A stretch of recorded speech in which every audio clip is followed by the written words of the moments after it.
Good afternoon students. इससे पहले वाला जो हमने क्लास लिया था उसमें हमने देखा था first mode of vibration of air column closed at one and. अब हम आगे बढ़ रहे हैं, उसका नेक्स्ट मोड हम पढ़ रहे हैं। देखो यहाँ पे ये एक बात है कि जो पाइप हम कंसिडर कर रहे हैं which is closed at one and, उसकी लेंथ सेम है, उसकी लेंथ है स्मॉल एल। तो हमने पाइप की लेंथ को चेंज नहीं करा, हम बस फाइंड आउट कर रहे हैं कि कौन सी फ्रीक्वेंसीज हमें वहाँ पे सुनाई देंगी। यस, सारी की सारी फ्रीक्वेंसीज वहाँ पे हमें सुनाई नहीं देंगी। हम यहाँ पे एक ट्यूनिंग फोर्क रखने वाले हैं। ये ट्यूनिंग फोर्क है हमारे पास जो अलग अलग फ्रीक्वेंसीज के ट्यूनिंग फोर्क है। Tuning fork is a device which produces sound waves, यानी वो एक साउंड सोर्स हम कंसिडर कर सकते हैं। उसको ऐसे हम पाइप के ऊपर ऐसे पकड़ेंगे और फिर एक अगर ये लेंथ सुटेबल है उस फ्रीक्वेंसी के लिए, जैसे हमने लास्ट टाइम देखा था, हमने एक लेंथ के लिए देखा था कंडीशन क्या है, वो अभी मैं इसके लिए भी डिराइव कर रहा हूँ कंडीशन क्या है। तो लेट अस वेट कि वो कंडीशन क्या है मैं बता रहा हूँ। बट उस पाइप के ऊपर अगर हम ट्यूनिंग फोर्क को पकड़ेंगे तो we will get a maximum sound. तो वो हर एक किसी भी लेंथ के पाइप के ऊपर अगर आप वो ट्यूनिंग फोर्क पकड़ते हो तो आपको आवाज़ सुनाई नहीं देगा। That is applicable only for certain length of pipe. तो वो लेंथ कौन सी है वो अभी हमें यहाँ पे पता चलेगा। यहाँ पे हमने ऑलरेडी डिराइव कर ली है, फर्स्ट मोड हमने देख लिया है। इसमें एक यहाँ पे एक नोड था और यहाँ पे एक एंटी नोड है। अब यहाँ पे देखो, यहाँ पे नोड है, यहाँ पे और एक एक्स्ट्रा नोड है और ये एंटी नोड है। इसमें और इसमें जो पाइप की लेंथ है वो हमने सेम ली है। यहाँ पे हमने मिनिमम फ्रीक्वेंसी ऑब्टेन कर ली थी और इसके लिए हमने देखा था minimum frequency can be given by n is equal to v/4l, यहाँ फिर v/4 small l plus e, where e is called as end correction. अब ये एंड करेक्शन क्यों है? क्योंकि यहाँ पे जो एंटीनोड फॉर्म हो रहा है वो थोड़ा सा पाइप का जो ओपन एंड है उसके थोड़ा ऊपर फॉर्म हो रहा है। तो इसीलिए ये हम एंड करेक्शन उस लेंथ में ऐड कर रहे हैं। तो ये l जो है यहाँ पे ये है l प्लस ई, यानी if this much is the length, अगर l प्लस ई इतनी लेंथ है एंड करेक्शन मिला के तो ही आपको वहाँ पे रेजोनेंस मिलेगा, यानी आवाज़ सुनाई देगा। अगर लेंथ ये कंडीशन सेटिस्फाई नहीं कर रही है तो आपको वहाँ पे रेजोनेंस यानी आवाज़ सुनाई नहीं देगा। ये एक कंसेप्ट आप जान लो। रेजोनेंस हम थोड़ी देर बाद पढ़ने वाले, में बार बार रेजोनेंस की बात कर रहा हूँ, वो भी हम देखने वाले हैं। सो ये एक बात है, ये मोड हमने देख लिया था। अब मैं बात कर रहा हूँ इस मोड की। अब इस मोड में अब हमने थोड़ी हायर फ्रीक्वेंसी, एक हायर फ्रीक्वेंसी का ट्यूनिंग फोर्क लिया है, बट कोई भी फ्रीक्वेंसी नहीं चलेगी, उस फ्रीक्वेंसी की भी एक कंडीशन है, वो भी हम डिराइव करने वाले हैं। पहले तो ये हमने जो पिछले लेक्चर में डिराइव की थी, पिछले वीडियो लेक्चर में, वो था ये n। What is this n called? It is called as minimum frequency यानी फंडामेंटल फ्रीक्वेंसी। ये सबसे मिनिमम फ्रीक्वेंसी हम इस पाइप में ऑब्टेन कर सकते हैं, पाइप हैविंग लेंथ l। अब हम आगे बढ़ते हैं, हमें अभी एक हायर फ्रीक्वेंसी सुननी है बाय यूजिंग सेम पाइप से हमें अभी हायर फ्रीक्वेंसी सुननी है। तो अब वो फ्रीक्वेंसी कितनी होनी चाहिए वो देख लेते हैं। तो ये एक है कंडीशन। अब यहाँ पे देखो ये l है, l यानी l प्लस ई। अब can we obtain relation between this length l and wavelength of that sound wave? तो देख लेते हैं। अब मुझे ये पता है कि ये नोड से ये नोड एक लूप, और आपको याद होगा एक लूप यानी लेंथ कितनी होती है, λ/2। और ये जो लूप है आपको याद होगा, ये लूप यानी ये इसी तरह का है, ये कितना था, λ/4। तो ये जो टोटल लेंथ है l is equal to λ/2 plus λ/4।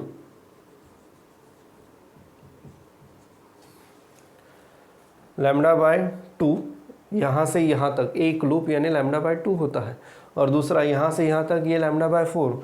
सो ये हो गया आपका 3λ/4।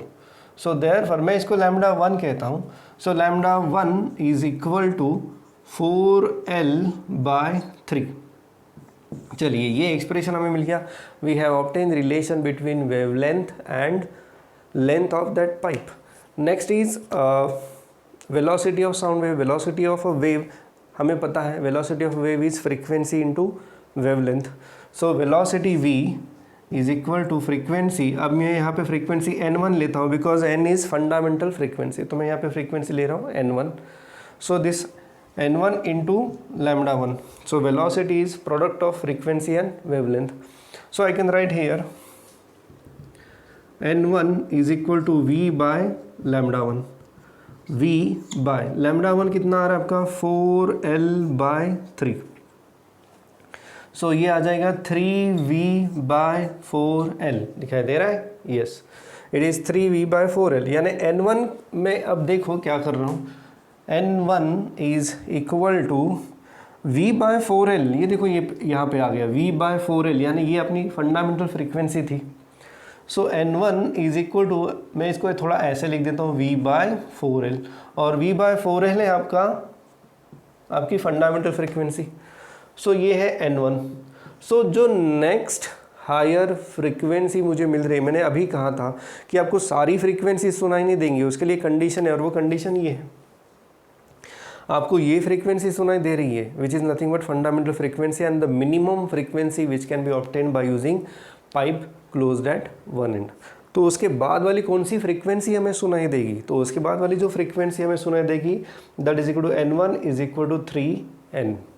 यानी जो हायर फ्रीक्वेंसी अभी हमें सुनाई देने वाली है that is 3 times fundamental frequency. Yes, that is 3 times fundamental frequency. So ये पता होना चाहिए, यानी ये एक फ्रीक्वेंसी हमें यहाँ पे मिल रही है। इसमें और क्या है, ठीक है, इसमें अगर आपको ये एक्सप्रेशन फिर से in terms of end correction लिखना है, so we can write is 3V/4 length of pipe plus end correction E, L+E। इस तरह से आप इसे लिख सकते हो। This is the very important, अभी जो आगे मैं बताने जा रहा हूँ वो बहुत ज़रूरी है, वो नाम आपको पता होने चाहिए। ये जो है ये है first higher frequency after fundamental frequency. Fundamental frequency के बाद जो आपको हायर फ्रीक्वेंसी मिली है, पहली फर्स्ट हायर फ्रीक्वेंसी, तो इसी के लिए मैं इसको कहूँगा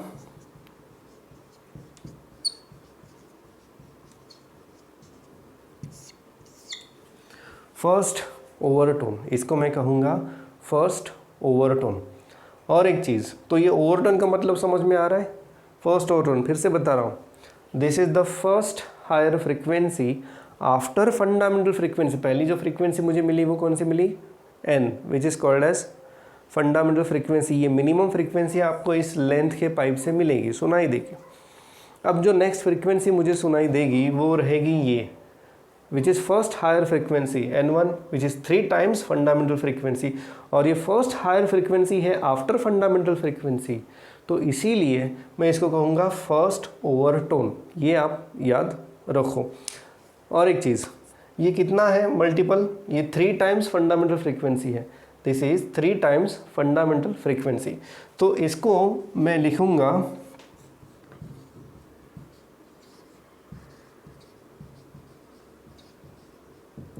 थर्ड हार्मोनिक। यस, एक चीज़, एक एक्सप्रेशन आपको दिखाई नहीं दे रहा है, मुझे थोड़ा सेट करना पड़ेगा जी। So this is 3 times fundamental frequency. तो ये जो N1 है इसको पहले तो मैं कहूँगा फर्स्ट ओवरटोन, या फिर एग्जाम में पूछा जा सकता है डिटरमाइन द थर्ड हार्मोनिक। तो थर्ड हार्मोनिक यानी 3 times the fundamental frequency. So ये इस तरह से नेमिंग आपको पता होना चाहिए कि what do mean by first overtone या third harmonic. Basically first overtone for pipe closed at one end is same as third harmonic. तो दोनों सेम फ्रीक्वेंसी के नाम यहाँ पे दिए गए हैं, और इन्हीं टर्म्स में शायद न्यूमेरिकल्स आ सकते हैं या क्वेश्चंस आ सकते हैं। सो ये था second mode of vibration of air column. यहाँ पे एक एयर कॉलम पे हमने वाइब्रेशन सेट किए हैं। ऑफ कोर्स ये साउंड वेव्स हैं, और ये साउंड वेव्स का जो सोर्स था वो ट्यूनिंग फोर्क था। ट्यूनिंग फोर्क से साउंड वेव्स जैसे नीचे आई, यानी ट्यूनिंग फोर्क कंटिन्यूसली ऑसिलेट हो रहा है, उसकी वजह से ये साउंड वेव जैसी नीचे आई। नीचे आने के बाद इस एंड से रिफ्लेक्ट होकर वापस से ऊपर गई। तो यहाँ से मैंने जैसे कहा कि ट्यूनिंग फोर्क कंटिन्यूसली ऑसिलेट हो रहा है, तो अब यहाँ से रिफ्लेक्टेड हुई जो वेव है और यहाँ से आने वाली जो वेव है, ये दोनों एक दूसरे को मिली और वहाँ पे हमें स्टेशनरी वेव्स मिल रही है। क्योंकि हमें पता है stationary waves are form by 2 identical waves travelling in opposite direction. So इसलिए ये इस तरह से हमें स्टेशनरी वेव्स मिली हैं। और एक चीज़, sound wave is represented as transverse wave, basically रहती नहीं है, बट यहाँ पे ये पूरा पार्ट समझने के लिए ईजी रहता है presentation by using transverse wave, इसलिए हमने साउंड वेव्स को ट्रांसवर्स वेव की तरह दिखाया है, बट एक्चुअली नहीं रहती है। रेयरफेक्शन एंड कॉम्प्रेशन में दिखाना जाए तो थोड़ा एनालिसिस हमारा गड़बड़ा सकता है, बहुत डिफ़िकल्ट हो सकता है, इसलिए हमने ट्रांसवर्स वेव की तरह इसको दिखाया है। एक्चुअली रहती है लॉन्जिट्यूडनल वेव। तो ये पॉइंट्स अगर क्लियर है तो मैं अभी आगे बढ़ रहा हूँ फॉर थर्ड मोड। हमने पहला मोड देख लिया है, हमने अभी दूसरा मोड भी देख लिया है, और अभी मैं आगे बढ़ रहा हूँ for the third mode of vibration. देखो पहले मोड में हमें क्या मिला था, सिर्फ हमें क्वार्टर साइकिल मिला था, क्वार्टर यानी λ/4 इतना ही cycle. This is the minimum frequency which can be heard. उसके हायर फ्रीक्वेंसी कौन सी सुनाई देगी आपको, तो हायर फ्रीक्वेंसी आपको सुनाई देगी ये। In that case we will obtain one additional node in between the pipe and yes there are two anti nodes, एक यहाँ पे है और एक यहाँ पे है। सो ये एक चीज़ थी। अब हम आगे एक और मोड देखने वाले हैं, third mode of vibration. Third mode of vibration के बाद भी मोड है, बट वो हमें अभी देखने नहीं, बट उसके ऊपर क्वेश्चन ज़रूर आएंगे। भाई हम जनरल एक्सप्रेशन बना लेंगे, सो आप हायर मोड्स की भी फ्रीक्वेंसी डिराइव कर सकते हो। तो आगे बढ़ते हैं for the third mode of vibration for pipe closed at one and. ये है आपका second third mode of vibration. मैं फिर से बता रहा हूँ, इसके हायर भी मोड्स हैं, बट अभी उसके बारे में ज़्यादा डिस्कस नहीं करना है हमें। हाँ अच्छा, अब यहाँ पे देखो आप, पहले इससे पहले वाला जो मोड था उसमें सिर्फ एक ही लूप था, अब यहाँ पे दो लूप है और एक क्वार्टर लूप है। तो आप समझ गए होंगे कि यहाँ पे लेंथ कितनी रहेगी, what will be the relation between length of pipe and wavelength. फिर से बता रहा हूँ, लेंथ ऑफ पाइप तीनों मोड में सेम है, हमने पाइप की लेंथ को चेंज नहीं किया, बट फ्रीक्वेंसी को हम चेंज कर रहे हैं by using tuning fork of different frequencies. तो अब चलो देखते हैं कि what is the relation between length of pipe and wavelength. तो देखो, एक लूप यानी λ/2, दूसरा लूप यानी फिर से λ/2, तो ये दोनों मिला के लैम्डा प्लस λ/4, तो ये आपको आंसर देगा 5 λ/4। कैसे, फिर से देखो, अगर ये नहीं समझ में आ रहा है कि एक लूप यानी λ/4 कैसे, सॉरी λ/2 कैसे, तो देखो यहाँ पे हमारी जो वेव रहती है वो कुछ इस प्रकार से रहती है। तो ये जो लेंथ रहती है ये है लैम्डा वेव लेंथ। अब लूप यानी जो स्टेशनरी वेव्स बन रही है ये यही ऐसे ऐसे ऑसिलेट हो रहा है, तो इसी को हम कहते हैं loop. But at a time वो ऊपर और नीचे नहीं जा रहा है, बट वो ऐसे ऐसे जा रहा है। और जैसे मैंने लास्ट टाइम कहा था कि because of persistence of vision, आप किसी वाइब्रेटिंग स्ट्रिंग को देखोगे तो वहाँ पे आपको लूप्स ही दिखाई देते हैं। बेसिकली वहाँ लूप्स होते नहीं है, वो स्ट्रिंग ऊपर नीचे इतनी फास्ट होती है कि because of persistence of vision हमें वहाँ पे लूप दिखाई देता। तो ये अगर पूरा लैम्डा है तो ये हो जाएगा एक लूप यानी λ/2, तो दो लूप यानी लैम्डा और एक क्वार्टर। तो जो लेंथ है, हाँ और एक चीज़, length of pipe is small L, length of pipe is small L. और जैसे मैंने कहा था कि जो रेजोनेंस हमें मिलता है, यानी जो एक्चुअल एंटीनोड बन रहा है वो थोड़ा पाइप के ऊपर बन रहा है। फिर से मुझे वो सेट करने दो जी। जो एंटीनोड बन रहा है वो एग्जैक्टली ओपन एंड पे नहीं है, वो ओपन एंड से थोड़ा ऊपर है, तो इसलिए, और वो कितना ऊपर है उसी गैप को हम कहते हैं एंड करेक्शन, तो वो है E। So L plus E, ये है कैपिटल L। तो capital L can be written as lambda plus λ2 लिख देता हूँ मैं, प्लस λ2/4, तो ये हो जाएगा 5 λ2/4, और इसीलिए λ2 इज इक्वल टू 4L/5। ठीक है, अब फिर से वही मेथड जो हमने इससे पहले वाले मोड्स में ली थी, क्या है वो, velocity of sound is equal to frequency into wavelength. So v is equal to frequency रहेगी आपकी n2 और वेवलेंथ रहेगी λ2। So frequency n2 is equal to v/λ2। So v/λ2 v/5, अच्छा लैम्डा भी यहाँ पे आप देख सकते हो 4L/5, यानी यह आ जाएगा 5v/4L n2। अब इसको मैं लिख देता हूँ n2 is equal to 5 times v/4 4L, लेकिन V/4L है fundamental frequency, so N2 is equal to 5 times fundamental frequency. तो अब फिर से वो जो कुछ नाम मैंने बताए थे उस भाषा में बात करते हैं। This is the second higher frequency, पहली हायर फ्रीक्वेंसी हमें मिल गई, उसको हमने कहा था फर्स्ट ओवरटोन।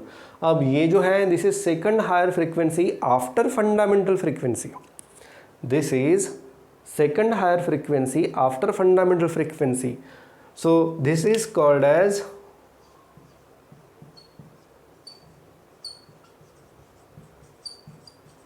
सेकंड ओवरटोन, या फिर it is 5 times fundamental frequency, it is 5 times fundamental frequency. तो इसको मैं कह सकता हूं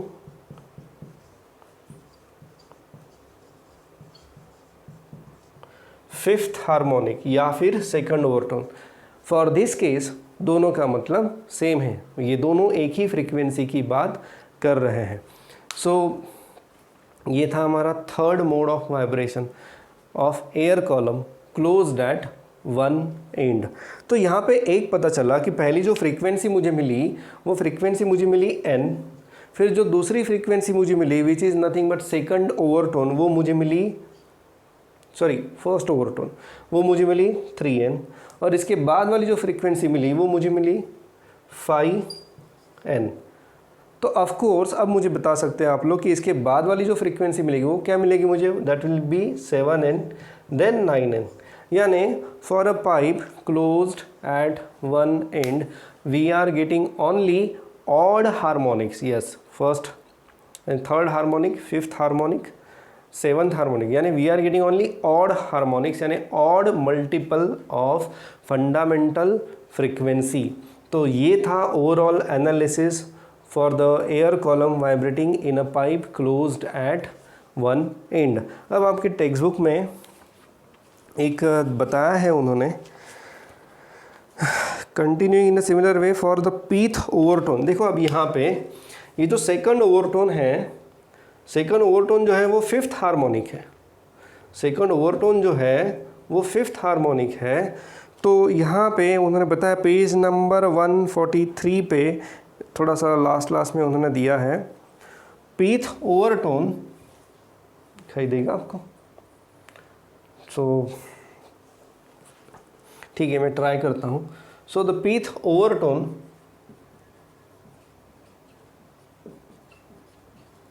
इज इक्वल टू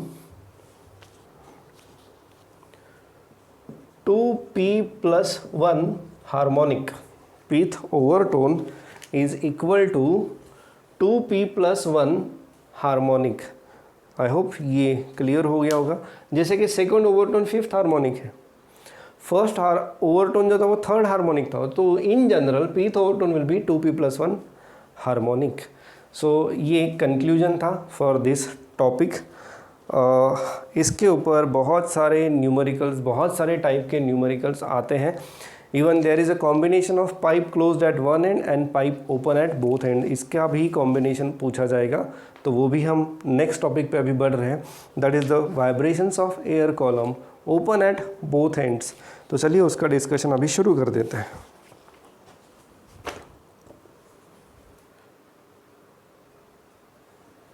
ये है आपका next topic, vibrations of air column in a pipe open at both ends. अब यहाँ पे पाइप अगर दोनों एंड पे ओपन है तो जो हमें एंटी नोड मिलेगा ये दोनों एंड्स पे मिलेगा, और एक नोड हमें पाइप के अंदर एक सेंटर पे मिल जाएगा। तो यहाँ पर भी एंटी नोड मिलेगा, यहाँ पर भी एंटी नोड मिलेगा। एंटी नोड यानी particles are vibrating with a maximum amplitude. तो यहाँ पर भी एक एंटी नोड मिल रहा है, यहाँ पर भी एंटी नोड मिल रहा है, और ये फर्स्ट मोड ऑफ वाइब्रेशन है। This is the minimum frequency which can be generated in a pipe of length L। Of course हमने यहाँ पे भी ट्यूनिंग फोर्क यूज़ किया है। यहाँ पे एंड करेक्शन आपको दिखाई दे रहा होगा, एंड करेक्शन यहाँ ऊपर भी है और ये यहाँ पे ऑब्वियसली, क्योंकि जहाँ पे ओपन एंड है वहाँ पे एंड करेक्शन एप्लीकेबल है, क्योंकि एंटी नोड जो रहेगा वो थोड़ा सा ओपन एंड के बाहर थोड़ा सा ऊपर में जनरेट होगा, तो इसलिए यहाँ पर भी एंड करेक्शन E है और यहाँ पर भी एंड करेक्शन जो है वो E है। सो दैट्स वाई जो एयर कॉलम की जो लेंथ हमने ली है वो एयर कॉलम की लेंथ यानी पाइप की लेंथ नहीं होती, वो रहती है length of pipe plus end correction, इसलिए यहाँ पे 2E दिया है, 2E क्योंकि ये भी E है और ये भी E है। एक डाउट, स्टेशनरी वेव्स कैसे बन रही है यहाँ पे, फिर से देखो। अभी यहाँ से ये ट्यूनिंग फोर्क है और ये ट्यूनिंग फोर्क से साउंड वेव जैसे निकली और रिफ्लेक्ट होकर वापस आई, तो जो इंसिडेंट वेव है और जो रिफ्लेक्टेड वेव है दोनों मिलेगी, और दोनों वेव जब मिलेगी तो हमें पता है कि there will be a formation of stationary wave. Doubt है आपके मन में कि यहाँ पर भी एयर है, यहाँ पे कुछ है ही नहीं जहाँ से रिफ्लेक्ट होके आ जाए, तो ये रिफ्लेक्ट होने का सवाल ही नहीं पैदा होता कि यहाँ से रिफ्लेक्शन कैसे होगा, ये डाउट आपके मन में है।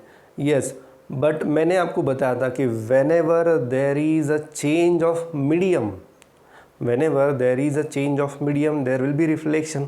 फिर से डाउट है, यहाँ पे मीडियम चेंज ही नहीं हो रहा है क्योंकि यहाँ पर भी एयर है और यहाँ पर भी एयर है, तो मीडियम चेंज कैसे हुआ।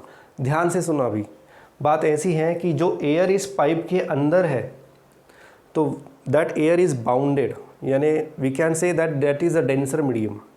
जो एयर उस पाइप के अंदर है दैट एयर इज़ बाउंडेड, वहाँ के पार्टिकल्स ज़्यादा ऑसिलेट नहीं हो सकते।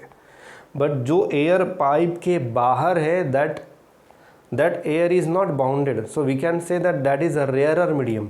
तो अंदर की जो एयर है उसे हम कह सकते हैं डेंसर मीडियम, और जो बाहर की एयर है उसे हम कहेंगे रेयरर मीडियम। और यही डिस्कशन आपको आपके टेक्स्ट बुक में भी दिखाई देगा पेज नंबर 143 पे, तो आप उसे पढ़ लो। सो यहाँ पे बस बताना ये चाहता हूँ मैं कि there is a change of medium. जब ये साउंड वेव्स यहाँ से यहाँ आ रही है so they will find that the medium is changing. अभी हम रेयरर मीडियम में जा रहे हैं, so there will be some reflection from the boundary यानी जहाँ से वो रेयरर एंड डेंसर मीडियम मिल रहे हैं, तो इसलिए देयर विल बी रिफ्लेक्शन। क्योंकि यहीं पे स्टूडेंट्स अटक जाते हैं, तो यहाँ पे अटकने की कोई बात नहीं है, बस इस बात को दिमाग में रखो कि whenever there is a change of medium there will be reflection।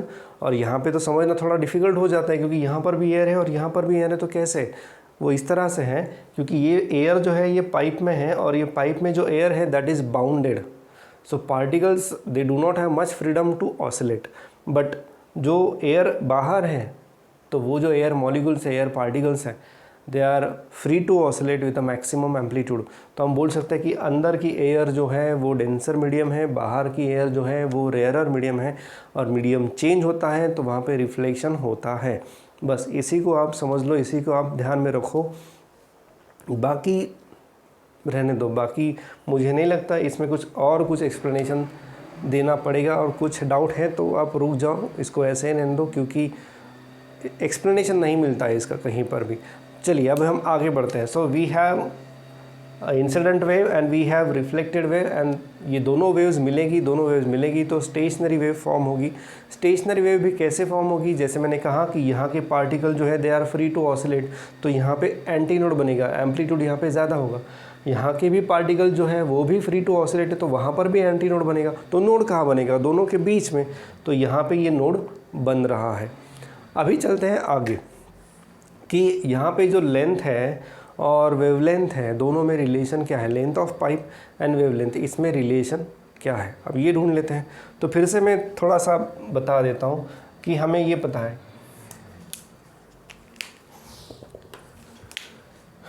ये वेव साइकिल मैं दिखा रहा हूँ, ये इस तरह से रहता है वेव साइकिल,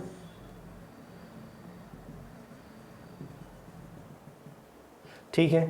अब यहाँ पे जो वेव बन रही है तो वो है क्या, वो इतना पार्ट है, वो जो पार्ट है वो इतना है, ठीक है। तो इतना पार्ट यानी कितनी लेंथ है, वेवलेंथ की टर्म्स में कितना आ रहा है, तो देखो ये λ/4 है, यहाँ से लेके ये λ/4 है और ये भी λ/4 है, λ/4 प्लस λ/4, तो ये हो जाएगा λ/2, ठीक है। यानी मैं यहाँ पे लिख सकता हूँ L is equal to λ/2, therefore λ is equal to 2L, यानी वो अगर लिखना है क्लियरली तो L plus 2E। But for making your expression simpler हम यहाँ पे सिर्फ कैपिटल L को ही यूज़ करेंगे, बट हमें पता भी होना चाहिए कि कैपिटल L यानी ये length of pipe, small l plus end correction 2E यहाँ पे रहेगा, ठीक है। चलिए लैम्डा हमें मिल गया, this is the maximum wavelength which can be generated in this pipe. Wavelength maximum है यानी this is the minimum frequency which can be generated in this pipe, ये आप याद रखो। अब जो एनालिसिस जिस तरह से हमने मेथड अपनाई थी, जो प्रोसीजर अपनाई थी for a pipe closed at one and, वही प्रोसीजर हम यहाँ पर भी अपनाएंगे। प्रोसीजर कुछ ऐसी है कि velocity is nothing but frequency into wavelength and hence frequency is equal to velocity upon wavelength, वही करना है हमें। So velocity is equal to n lambda, so therefore n यानी ये जो फ्रीक्वेंसी है n is equal to v by lambda, v by lambda. अब lambda कितना है आपका 2L, so n is equal to v by 2L, और बहुत ज़्यादा डीप में लिखना है तो it is L plus 2E। सो ये था आपका expression for the fundamental frequency. Fundamental frequency क्यों? क्योंकि this is the minimum frequency which can be obtained in a pipe open at both ends. So ये फ्रीक्वेंसी हमें मिल गई और ये मिनिमम फ्रीक्वेंसी है, इसलिए हम इसको कहेंगे फंडामेंटल फ्रीक्वेंसी। अब हमें आगे के हायर मोड्स भी पढ़ने हैं और उन हायर मोड्स के डायग्राम भी आपको पेज नंबर 143 पे मिल जाएगी। सो ये v n is equal to v by 2L, आपको याद होगा for a pipe closed at one end हमें मिला था फंडामेंटल फ्रीक्वेंसी का फॉर्मूला वी बाय 4L। तो हम ये देख सकते हैं यहाँ पे कि ये जो है for a pipe open at both and हमें जो फ्रीक्वेंसी मिल रही है फॉर, अगर हम लेंथ को सेम ले लें और एंड करेक्शन को निगलेक्ट कर दें, एंड करेक्शन कई बार हमें निगलेक्ट भी करना पड़ेगा, आगे कुछ न्यूमेरिकल्स में भी उन्होंने एंड करेक्शन को निगलेक्ट किया है। तो अगर मैं एंड करेक्शन को निगलेक्ट करता हूँ तो for a same length of pipe मेरे पास दो पाइप है, one closed at one and और दूसरा जो है वो ओपन एट बोथ एंड है, और दोनों में जो फंडामेंटल फ्रीक्वेंसी है तो उनमें रिलेशन मुझे इस तरह से मिल रहा है। ये फॉर अ क्लोज पाइप है यानी closed at one end and this is for a pipe open at both ends. तो मुझे ये पता चलता है कि जो ओपन एट बोथ एंड है उसकी फ्रीक्वेंसी उससे डबल है, उसको अगर मैं 2 से मल्टीप्लाई करता हूँ तो I am getting v by 2L, यानी frequency obtained in a pipe open at both ends is twice the frequency obtained in a pipe closed at one end, provided दोनों पाइप की लेंथ जो है वो same चाहिए। तो ये conclusion था और ये भी आपको पता होना चाहिए क्योंकि कई बार ऐसा रेशो भी पूछा जाता है कि दोनों पाइप की लेंथ सेम है, एयर एंड करेक्शन आपने निगलेक्ट कर दिया है। So what is the ratio of frequency of a close pipe to the frequency of open pipe, तो ऐसा रेशो भी पूछा जा सकता है, इसलिए मैंने जस्ट यहीं पे यही आपको क्लियरली बता दिया है। तो चलिए, this is the frequency of pipe open at both ends, और ये फ्रीक्वेंसी जो है जैसे मैंने कहा कि this is the minimum frequency which can B obtain, तो इसलिए हम इस मिनिमम फ्रीक्वेंसी को कहेंगे फंडामेंटल फ्रीक्वेंसी, और अभी हम इसके हायर मोड्स डिराइव करने वाले हैं। तो ये था पहला, अब आगे बढ़ते हैं।